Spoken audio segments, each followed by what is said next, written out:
ikintu ndi buze kubabwira uyu musore yankoreye ndibasabe guhera uyu munsi ngiye gufasha impano z'abanyarwanda ziri Uganda rwose maze gufasha abantu barenga 10 binjira iwanjye cyangwa mbafasha kwinjira mu buzima bwanjye akaba ari bo bangambanira.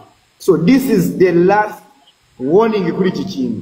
Umutipe mwamwereje amafaranga ava Rubavu aza Kampala turimo kuvugana, ageze hano muri Kampala akoreshwa n'abantu kugira ngo abo bantu abafashe binjira iwanjye. Uwo musore arabiza azazana bibabwire ngenshi kubibabwira hano mukabyita kwa kundi musanzwe mubyita, ariko ngenje kubibabwira kugira ngo azaza abahe version ye.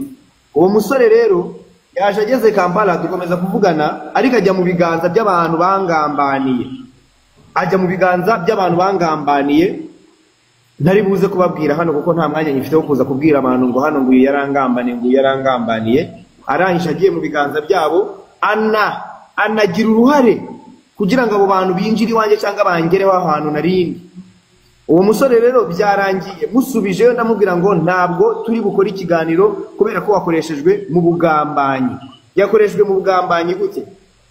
Yazanye n'umuntu wangambaniye bagera bari kumwe, akajya mbeshya akajya mbwira ngo ndi kumwe na motari, ngo ndangira kumba ari kumwe n'umuntu ngo washakaga kungeraho.